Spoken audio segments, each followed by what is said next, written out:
Hold up. 6 million ways to break, choose one. The question of the day is, how do you know when your gazelles are trashed? How do you know when the Mr. Man needs to invest into some new shoes? You hear that? Check this out.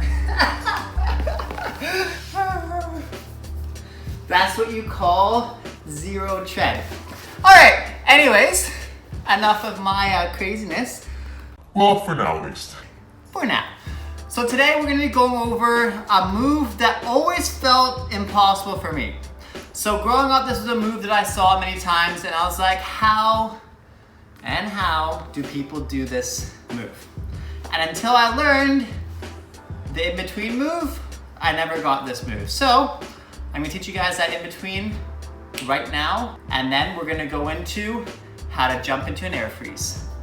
So how we're gonna do this is building off of a Valdez or a rainbow or whatever you wanna call it. It has a lot of names, but a lot of people call it different things, and everyone's gonna be commenting down below saying it's actually this name. So let's just, for learning purposes, call it a Valdez. Okay, cool, good job. Cool, no doubt. Cool. Quick pretext, you want a Valdez on whichever arm you're gonna be air freezing on. So, what we're gonna do is we're gonna first make sure our shoulders and back and wrists are nicely warmed up. Okay, once you've done that, what you're gonna do is first, all you're gonna do is learn a simple jump of this. Pop, okay, on your squat. Then, after you do your jump, both hands are gonna be here. Then you're gonna bring one hand all the way around, back, okay? In the back, your hands facing like this, backwards, all right? So again, going jump, windmill that top arm, and then your head is just gonna look to here. Okay, so just like 75 degrees out to the side. Then you're just gonna step right there. Step, bring the other leg over, and twist, and up. Now, all you're gonna do is do the same thing, but rather than stepping, you're gonna hop. So you're gonna go jump, windmill, look, jump. Just like that, okay? And going again, going jump, windmill, look, and kick. Kick, like that. Once you're comfortable with that, we're gonna learn how to make that a little bit higher. So how to make that higher is we're just gonna simply raise our hips higher. So, same thing.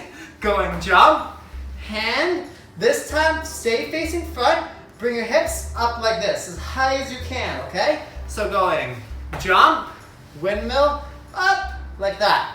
Then at the top of that, just jump up and come back down. So going jump, hand, up, drop. Try again, this time really commit your hips going upwards. Going jump, windmill, up, drop, okay? So check the slow-mo really quick.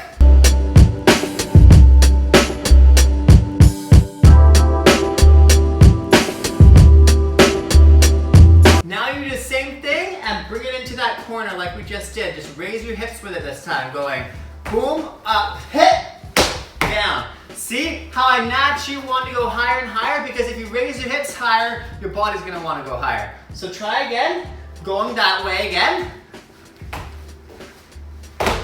So don't worry about rushing on the way down. We're focused on going up, okay? So don't worry about getting over there as fast as you can. Try and slow down the in-between as much as you can. The longer you can stay in the air there, the better. So going like this, up, and then come down, just like that. Okay, now the harder part that people get a lot more scared about. So all you're gonna do is you're gonna take that diagonal motion and bring it up more and more and more. So how you wanna do that, you can get a mat or grass or whatever helps you to do if you want.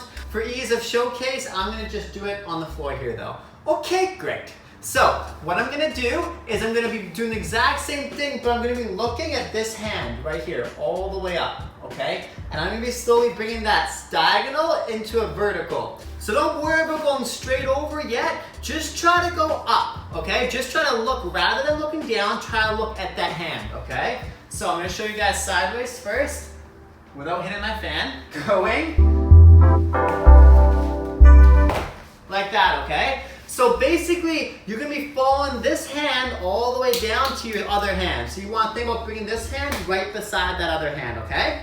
So literally follow that hand. As soon as you see that other hand, put it down, let your legs come down, and we're all good. No one's in emergency, and it's a great day, boy. So try again. Remember, as long as your arms stay stable and they hold you up and your hips are out and your back is arched, you're gonna hit it fine, no problemo. And if you feel like you're getting stuck in the middle, all you gotta do is bring those legs around faster. So trying again, going up and drop. See? So even if that happens, like I got nervous I was gonna hit the fan, so I came down early. If that happens, that's fine. As long as you keep going up and up and up, eventually you're gonna get there, okay? So this time I'm gonna show you guys a prettier one.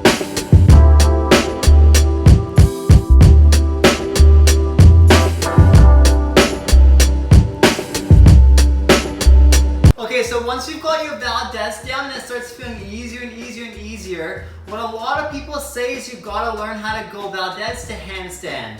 Now, I don't personally think this is necessary because if anything, I think this is harder. All you have to learn how to do is do it one-handed. And now I know that sounds scarier, but if you've got a strong arm for your air freeze, then all you have to do is do a one-handed Valdez. Okay, so what you're gonna basically be doing is Valdezing like before, but this time, try to not use your second hand. Still use it to whip, to get yourself around, just don't place it down to the ground. Looks a little bit something like this, going up, hit, and down. So that was a poopy one, so all you gotta do is unpoopify it, put some potpourri in it. Potpourri, Poopery. Let's go with poopery. Make it smell great, make it sound grandioso, and then all you're doing from there is gonna make that again more and more vertical. So take your time with it. Trying again, going. Like that.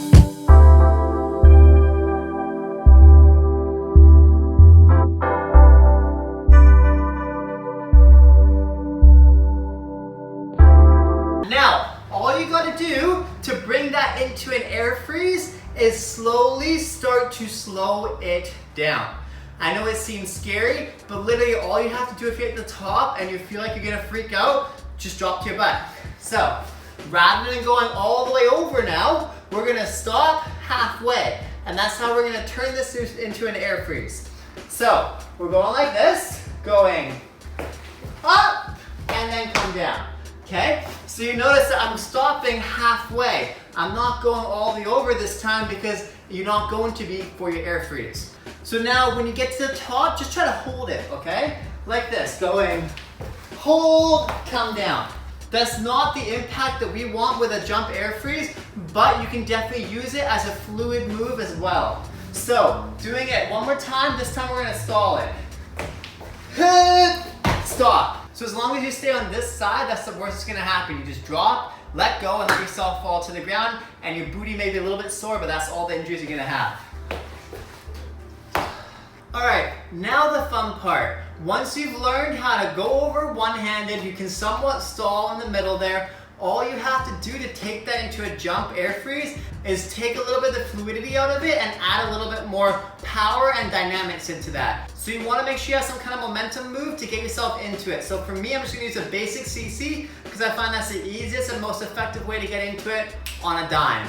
But you're welcome to use literally any move you want to do. So all I'm going to be doing is CCing on my right leg, air freezing on my left. So if you're doing the other way, you want to CC left, air freeze right. So I'm going to go CC, hop. So you're hopping into both hands, one leg down, then you're hopping back center.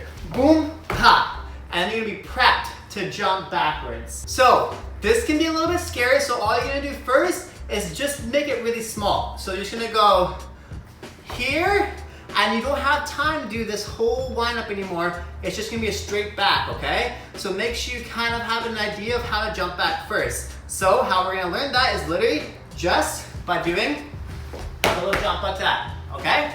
So all you're doing is going CC and jump, catch.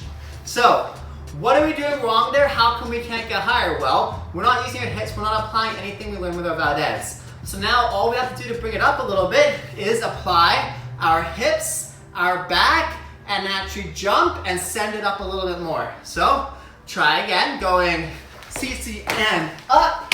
See, now we're getting somewhere. Now we're getting into an actual air freeze position. So I know it's scary to jump blind, but if you get comfortable enough with the small jumps, it's gonna get easier and easier and easier. Just think of actually jumping a little bit higher, so reach higher and boost your lower body and your torso higher. The more you get this arch and this jump down, the easier it's gonna be to get there. So I'm gonna show you the diagonal one now, going a little bit higher.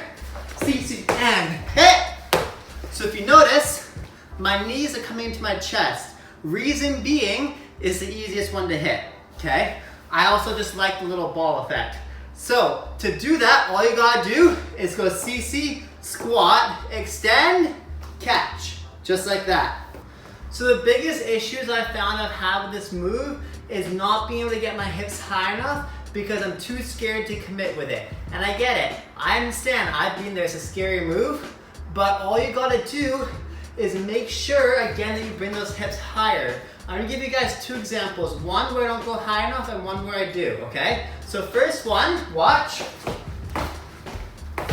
You see? The reason I'm not going high enough is because I'm trying to get this hand down so quickly. If I actually delay the time that it comes down and let myself fly a little bit higher, I'm gonna be hitting it actually a lot cleaner, less impact on my wrist, and it's actually gonna be less scary, it just feels like it's more scary. I really want you to think about that feeling that we did earlier. If you do that feeling really high before you hit your freeze, you're gonna be hitting it way nicer. Because if you don't get your hips above your head, then you're gonna be falling right away. So let's try something a little bit higher now. You see, with my hips that high, I can actually hold it. And if I want to hold it longer, I have to go higher. So try again, this time let's go really high.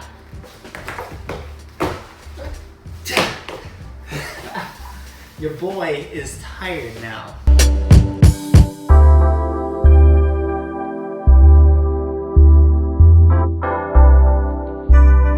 Lasting thoughts, make sure you're not putting your arm down fully straight. If you do that, you can hyperextend your elbow. No fud city, burping city for Magnus, for anybody. So make sure that arm is micro bent every time you bring it down, okay? Also, wrist. You're gonna be doing a lot of impact on your wrist, so make sure you're continuously warming up, stretching it, doing well. If you need wrist conditioning, the link's here. You can do that so that your wrist doesn't get injured. Thirdly, is that a word? It's a word now. Flex your body, baby. The more you flex here, the easier it's gonna be to hold. If you're not flexing your whole body, it's gonna be really rough to hold that. And yeah, I think that's everything, guys. So on that note, everybody, I hope you enjoyed. This is your boy Magnus.Magneto from Now or Never crew. If you like this video, please comment down below, like the video, subscribe, and smash that bell button for more videos. I hope this becomes a little bit more possible for you than it was for me, because it felt impossible for me, and I hope this feels a little bit less impossible now for you. Thanks so much for watching. I'll see you tomorrow. Before you go, if you're not completely sick of my face already, don't forget to get my free course, Breaking Made Simple. To access the course, all you have to do is go to the link down below. To get the free download, all you have to do is join the Facebook group, Breaking Made Simple, which is a hub for people to learn, grow, and just get better and become the best B-boys they possibly can, man.